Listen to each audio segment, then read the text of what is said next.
E aí, turma, bom dia, tudo bem com vocês? Espero que sim, beleza? Bom, depois de todo esse conteúdo aí que a gente viu, da parte de funções, equações, inequação, função afim, função quadrática, vamos aqui, a gente vai aqui nessa aula resolver algumas questões desses conteúdos. Eu peguei algumas questões da aula 9, algumas questões da aula 10 e algumas questões da aula 11, beleza? A aula 9 é aquela aula que ela vem do conteúdo já do livro passado, no caso do livro 2, certo? Aquela coisa básica de funções, propriedades e tudo mais. A aula 10 é a aula sobre inequação e a aula 11 é a aula de função quadrática, certo? Bom, depois que alguns alunos me pediram, eu coloquei aqui a questão, a página, qual que é a matemática e o livro, que eu não tinha colocado nas vezes anteriores que eu resolvi questões com vocês, e eu peço desculpa por isso, beleza? Pois bem, essa primeira questão, ela é uma questão que ela está na página 35, é a primeira questão de sala da página 35, de Matemática 3, obviamente do livro 3, que é o que a gente está estudando atualmente. E a questão ela diz o seguinte: o Índice de Desenvolvimento Humano, IDH, mede a qualidade de vida dos países para além dos indicadores econômicos. O IDH do Brasil tem crescido ano a ano e atingiu os seguintes patamares: 0,600, 0,6, tanto faz, em 1990. E aí é importante você saber por que ele está tratando, nesse caso aqui, ele está trabalhando com as 3 casas decimais, porque nos outros ele também está trabalhando com as 3 casas decimais. 0,665 em 2000, 0,715 em 2010. Quanto mais perto de 1, maior é o desenvolvimento do país. Observando o comportamento do IDH nos períodos citados, constata-se que, ao longo do período 1990-2010, o IDH brasileiro, aí ele dá aqui algumas opções que a gente tem que analisar, certo? Por exemplo, diminuiu com variações decenais crescentes, diminuiu em proporção direta com o tempo, aumentou com variações decenais decrescentes, aumentou em proporção direta com o tempo e aumentou em proporção inversa com o tempo. Bom, a primeira coisa que a gente tem que fazer aqui é analisar o que foi que aconteceu nesses períodos decenais, nesses períodos de 10 anos. Por exemplo, de 90 para 2000, de 2000 para 2010. E aí, como é que a gente vai fazer isso? Primeiro, nós vamos aqui analisar qual que foi a variação de 90 para 2000. Variação de 1990 até o ano de 2000. Bom, a variação aqui fica o seguinte: em 1990 estava 0,600, 2000 estava 0,665. Aí você vai fazer a variação menos 0,600 dá igual a 0,065, ok? Aí faremos a mesma coisa para o caso de 2000 a 2010. Nesse caso aqui foi 0,715, 0,665. 0,715 menos 0,665, aqui dá 0,050. E o que é que a gente pode observar aqui? Num período de 10 anos, teve uma variação aqui, certo? Ele aumentou, beleza? Num período de 10 anos, teve uma variação, ou seja, aumentou com variações, certo? Teve uma variação que foi positiva, ele tendeu a aumentar esse índice. Esse decenais aqui é justamente o período de 10 anos. Aí, o que foi que aconteceu no período de 10 anos? A variação dele aumentou, porém, eu tenho o primeiro período de 10 anos e tenho o segundo período de 10 anos. Nesse período de 10 anos, ele aumentou as variações decenais. Daí, de 2000 para 2010, com outro período de 10 anos, ele também aumentou, ou seja, aumentou com variações decenais a cada 10 anos. Mas, de 90 para 2000, o aumento dele foi de 0,065. E de 2000 para 2010, o aumento dele foi de 0,050. Então, ele aumentou, só que índice o tanto que ele aumentou, que a variação dele diminuiu, certo? É por isso que, ó, diminuiu com variações decinais crescentes? Não, primeiro, ele não diminuiu, ele aumentou. Ó, de 10, passou aqui 10 anos, ele aumentou. Passou aqui 10 anos, ele aumentou. Diminuiu em proporção direta com o tempo? Nada a ver isso aqui, porque, ó, ele não diminuiu com o tempo, ele está aumentando com o tempo. Aumentou com variações decinais decrescentes? Primeiro, variações decinais decrescentes, ele aumentou ó, a cada 10 anos, teve um aumento, ó, 1990, 2000, 2000, 2010, e essas variações decinais, ou seja, essas variações a cada 10 anos, elas foram decrescentes, porque ó, nesse período de 10 anos foi de 0,065, já nesse período de 10 anos foi de 0,050, portanto o item C é o nosso item correto, beleza? Vamos aqui para a nossa próxima questão. Próxima questão é a quarta questão de propostas, que está na página 36, certo? A página seguinte, de Matemática 3. Também do livro 3. A resistência mecânica S de uma viga de madeira em forma de um paralelepípedo retângulo é diretamente proporcional à sua altura, à sua largura B e ao quadrado de sua altura D, inversamente proporcional ao quadrado da distância entre os suportes da viga. Calma, não se desespere. Já quando a gente estiver montando a fórmula, eu vou explicar para vocês o que é que significa cada uma dessas palavrinhas que ele está falando, negócio de diretamente, inversamente, essas coisas, certo? Aí aquele de ao quadrado da distância entre os suportes da viga que coincide com o seu comprimento x. Ó, eu tenho aqui a largura B, a altura D e o comprimento x, beleza? Conforme ilustra a figura. A constante de proporcionalidade K é chamada de resistência da viga, beleza? Ele diz o seguinte: a expressão que traduz a resistência dessa viga de madeira é: primeiro, essa resistência é diretamente proporcional. Se ela é diretamente proporcional, ela tem que ter uma constante de proporcionalidade. É por isso que aqui a gente coloca a constante de proporcionalidade e em todos os itens existe essa constante de proporcionalidade sendo multiplicada por alguma coisa, beleza? Porque se é diretamente proporcional, se é proporcional a alguma coisa, tem que ter uma constante de proporcionalidade, que a gente normalmente usa a letra K. E aí nós vamos ter o seguinte. Primeira coisa que a gente tem que lembrar é, eu estava falando sobre a constante de proporcionalidade. Aqui, a resistência, ela é diretamente proporcional a alguma coisa e inversamente proporcional a alguma coisa, beleza? Aí, como é que funciona esse negócio de diretamente e inversamente proporcionalidade? Inversamente proporcional. Você vai ter uma constante K, que se chama constante de proporcionalidade, certo? E aí, a resistência S, ela vai ser...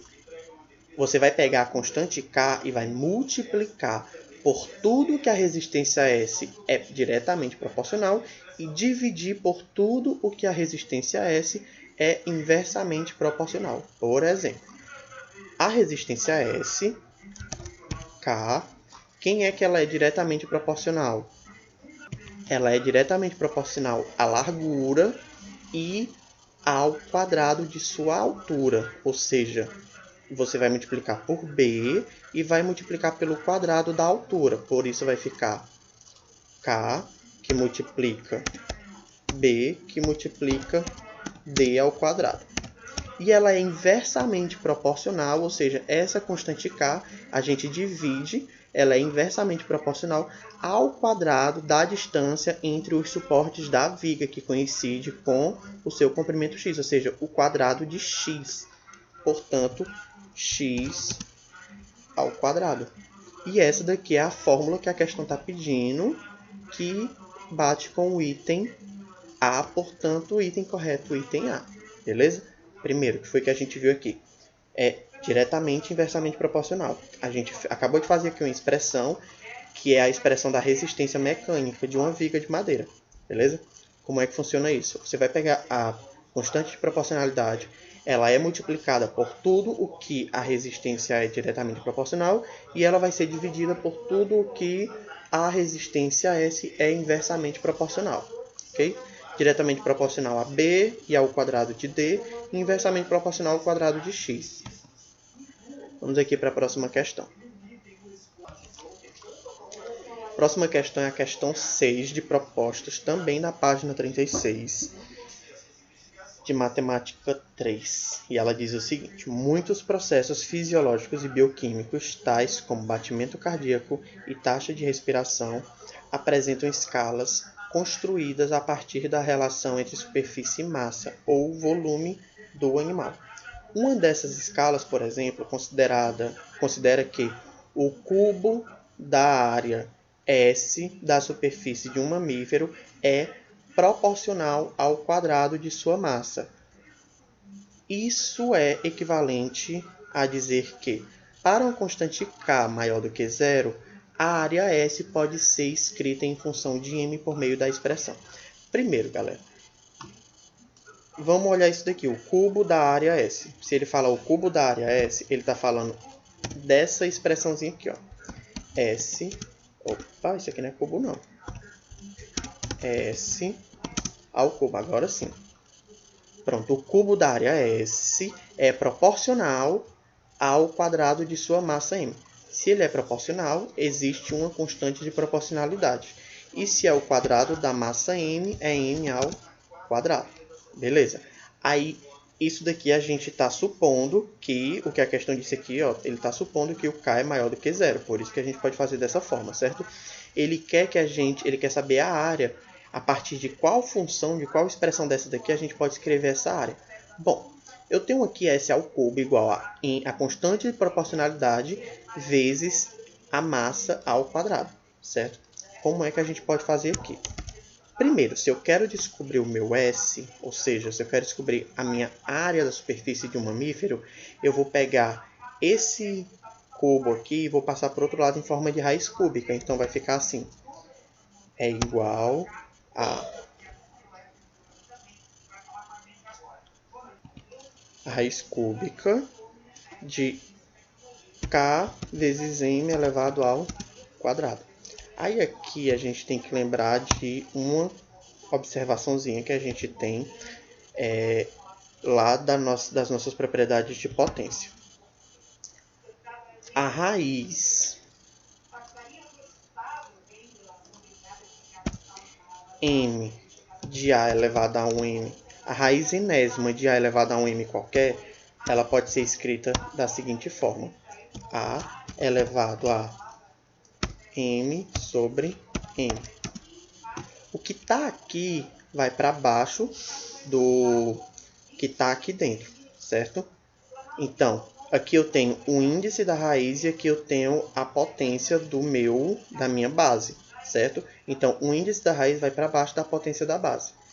Esse 3 aqui vai acontecer a mesma coisa com ele, só que, lembrando que aqui no k eu tenho como se fosse o k elevado a 1, certo? Então, esse 3 aqui ele vai para baixo do 1 e ele também vai para baixo do 2.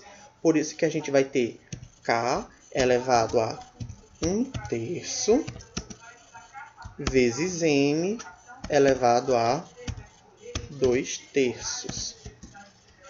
Portanto, só para concluir, o meu S vai ser igual a k elevado a 1/3 vezes m elevado a 2/3, que é o item D.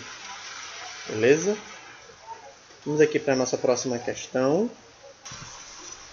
E a próxima questão é a questão 4 de sala, que está na página 45, matemática 3, e ela é do livro 3. Ela diz o seguinte: suponha que para um trem trafegar de uma cidade a outra seja necessária a construção de um túnel com altura e larguras iguais a 10 metros. Por questões relacionadas ao tipo de solo a ser escavado, o túnel deverá ser tal que qualquer seção transversal seja o arco de uma determinada parábola, como representado na figura 1. Deseja-se saber qual a equação da parábola que contém esse arco, considerando um plano cartesiano com centro no ponto médio da base da abertura do túnel. O centro que ele fala é esse centrozinho aqui, ó. Esse aqui é onde coloca essas listas, certo? Conforme a figura 2, esse centrozinho aqui. A equação que descreve a parábola é... Bom, nós temos duas formas de fazer essa questão. A primeira forma é utilizando soma e produto, e a segunda forma é fazendo, certo? Sabendo que a equação dela, certo? A primeira raiz é menos 5 e a segunda raiz é 5, a gente pode fazer um sistema de equação. Eu vou fazer das duas formas para vocês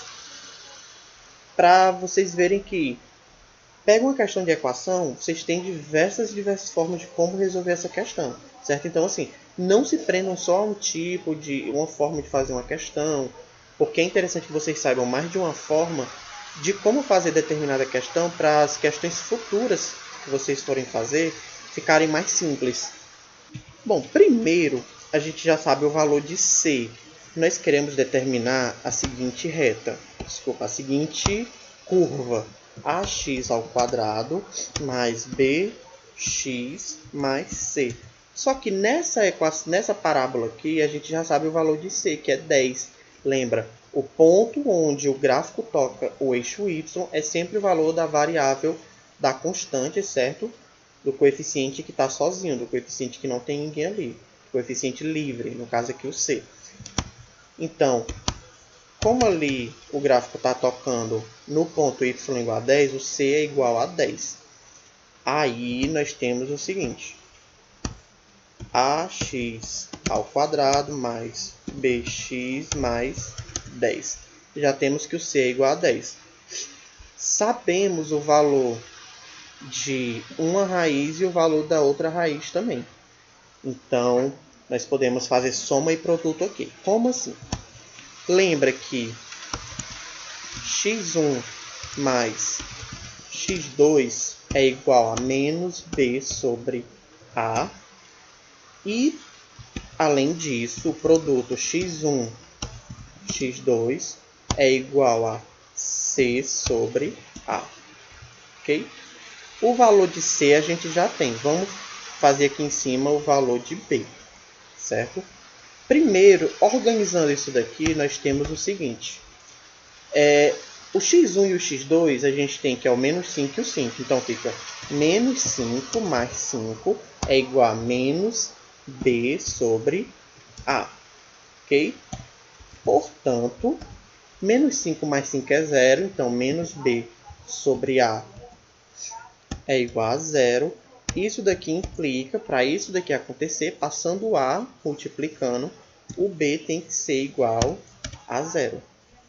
Sabemos que o B é 0, certo? Então, nessa equação aqui, a gente já substituiu o B por 0. Nessa segunda equação aqui, a gente sabe que o C é 10 e a gente sabe o valor de uma raiz e o valor da outra raiz. Coloca aqui assim. Bom, menos 5 vezes 5, que é uma raiz vezes a outra raiz, é igual a o C, que é 10 sobre o A. Menos 5 sobre 5 é menos 25. Aí nós temos a seguinte situação. Menos 25 é igual a 10 sobre A. O A ele passa multiplicando e o menos 25 passa dividindo. Eu tenho isso daqui assim, ó. A vai ser igual a menos 10 sobre 25. Que aí eu posso dividir por 5 direto em cima e embaixo. Portanto, o meu A é igual a menos 2 quintos. Colocando esse A na equação, vai ficar y igual, no lugar do A eu coloco menos 2 quintos de x ao quadrado. O B é 0, 0 vezes x é 0, mais 10. E essa equação aqui é o item, ó, essa equaçãozinha aqui, item A, menos 2 quintos vezes x ao quadrado, mais 10, item A. Uma outra forma de resolver essa questão, já que a gente sabe o valor das duas raízes e a gente sabe o valor de C, é o seguinte. Nós temos que a equação ela já está assim, ó, ax ao quadrado mais bx mais 10. Ó, o valor de A e o valor de B é o que eu quero descobrir, e eu sei que C é igual a 10. Nós sabemos que Y é f de x, portanto aqui é f de x, certo? O valor, quando o x vale uma coisa, o Y vale outra. Tô repetindo isso daqui só para vocês verem que é a mesma coisa. Ax ao quadrado mais bx mais 10. Aqui na equação nós temos o seguinte. Quando o x for menos 5, o y é zero, porque está bem aqui em cima do eixo x. E quando o x for 5, o y também é zero. E aí você faz o seguinte, ó. Quando o x for igual a menos 5, o y é igual a zero. E aí é só substituir na equação de cima. F de menos 5 é igual a que multiplica menos 5 mais bx mais 10. Isso daqui é igual a zero. Então, o que me importa é só esse pedaço aqui, certo? E embaixo nós temos que quando x for igual a 5, o y também é igual a zero. Portanto, 5a, já substituindo na equação aqui de cima, 5a, isso daqui está elevado ao quadrado. Só me corrigindo aqui, e aqui também é 5. B que multiplica menos 5, no caso, né? Menos 5. 5 ao quadrado mais 5b mais 10. Bom, aqui no primeiro nós vamos ter o seguinte. Essa primeira equação dá 25a menos 5b mais 10 igual a zero. E essa daqui de baixo, essa equação aqui de baixo, nós vamos ter 25a mais 5b mais 10 igual a zero. Aí o que é que a gente pode fazer aqui? Se eu fizer a de baixo menos a de cima, vai ficar 25a menos 25a, que dá zero. Vai ficar assim, ó, 25a menos 25a, que dá zero. Mais 5b menos 5b, que é o que tem aqui em cima. E mais 10 menos 10. Isso daqui tudo igual a zero, porque 0 menos 0 é 0. Ó, o 25a com 25a corta, menos com menos mais, então fica 10b. E 10 menos 10 é igual a 0. Isso daqui, então, é igual a 0. Ó, 10 menos 10 é 0, isso aqui é igual a 0.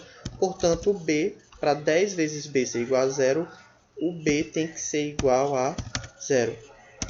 Se o b é igual a 0, você pode pegar esse valor de b igual a 0 e substituir em qualquer uma dessas duas aqui. Por exemplo, de substituir o b igual a 0 aqui, nós teremos assim, ó. Substituindo o b igual a 0, vai ficar 25a mais 5 vezes 0 mais 10 igual a 0. 25a aqui dá 0, o 10 ele passa para o outro lado, se ele está somando ele passa subtraindo e o 25 passa dividindo. Portanto, a é igual a menos 10 sobre 25, que é a mesma coisa que a gente colocou ali em cima, fica menos 2 sobre 5. Menos 2 sobre 5, ok? Bom, gente, é isso, certo? São essas questões que eu tenho do conteúdo para poder fazer para vocês. Algumas outras questões eu vou trazer em outros momentos, certo? Nós vimos aqui questões de proporcionalidade, que é da parte de função, a primeira parte de função. Nós já tínhamos visto algumas questões de inequação, algumas aulas, e aqui questões de equação de funções do segundo grau. Se cuidem, tenham um bom final de semana e até a próxima semana.